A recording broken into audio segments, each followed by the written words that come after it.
Okay, so I've dug another trench around another one of these lakes that, it was formed. So there's Hopi Lake, Grand Canyon, Grand Lake. I made a nice S-curve, and the water is already flowing. There's all that's left of that natural dam that needs to be breached, and the water is already flowing. The water's already flowing. So let's go ahead and breach the dam, see what happens.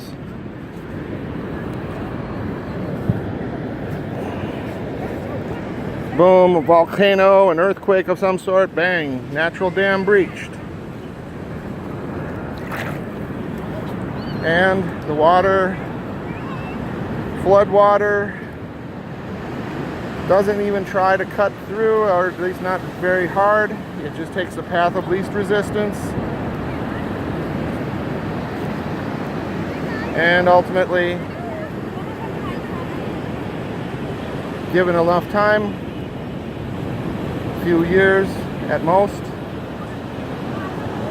and you're going to have another Grand Canyon here. If you had sufficient water, which of course this little pond is not going to be. But you can see, it is that little breach that I caused, very rapidly causing water to go through various shapes, just like Grand Canyon. I mean, look at that. I dug that on purpose at a really impossible angle just to see what would be possible. So it appears Grand Canyon was probably formed this way, and then the waves came in and covered it, but didn't obliterate what had already been formed like I showed in the other videos.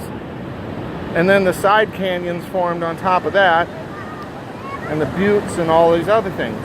But I mean, look at this. This would be the natural exit for this lake, but an earthquake or whatever, volcanic eruption, bad localized storm, whatever.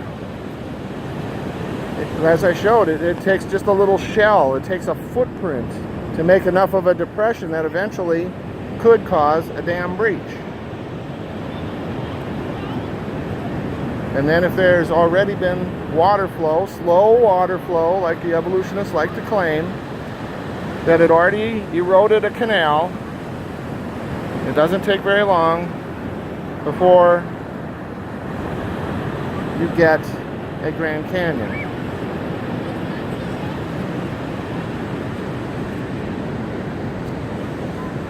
So I'm gonna speed up the process a little bit, dig this out a little more.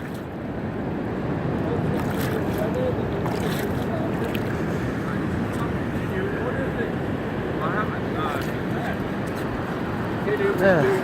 Uh-oh. Oh no, we've had a Tyrannosaurus come over our Grand Canyon. So I dug it out a little bit more, so the natural dam, as they do, they just build on themselves. The water's flowing freely, not really trying to destroy the canyon.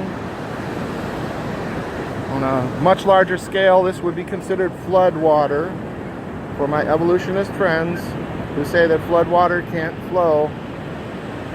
Well, maybe that's true if it's a plain like this. But what if there was already an undermined dam that had a little bit of flow, that had cut a small stream, and then that dam finally gave way? The water would simply follow what had already been cut.